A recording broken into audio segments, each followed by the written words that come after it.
making the recording, without fear or favour, under common law jurisdiction within a public court of record.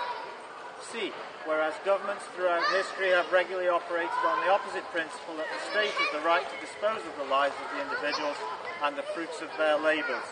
Even within the United States, Great Britain and Europe and all other political parties except ReMovement grant to government the rights to regulate the lives of individuals and seize the fruit of their labour without their consent.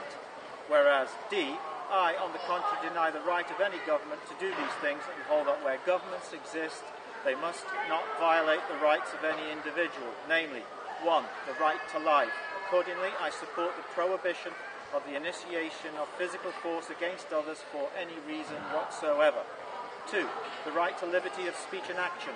Accordingly, I oppose all attempts by governments to abridge the freedom of speech and the press, as well as government censorship in any form. 3. The right to property and free trade. Accordingly, I oppose all government interference with private property, such as confiscation, nationalisation, except by a movement returning the wealth to the people, licensing, certification and statutory granting of rights and benefits, as when so surely granted, then as surely can they be taken away, an eminent domain, and support the prohibition of robbery, trespass, fraud and misrepresentation, taxation and levies. 4. Since governments, when instituted, must not violate individual rights, I oppose any interference by government in the areas of voluntary and contractual relationships among individuals. People should not be forced to sacrifice their lives and property for the benefit of others.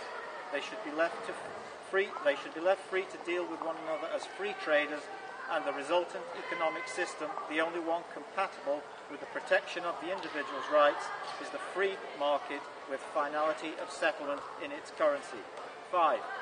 I reassert my legitimate claim as beneficiary and settler, as well as asserting my claim to all financial entitlements held on trust for me by the Bank of International Settlements, BIS, Central Bahnplatz 2, Basel, Switzerland, CH4002.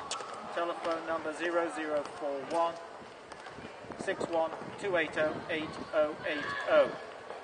The assets being stolen from me when the people of the earth were bankrupted in the UK in 1931, in the USA in 1933 by the Gold Confiscation Act, and then globally in September 1944 by the Zionist global criminal banking cartels Bretton Woods Agreement.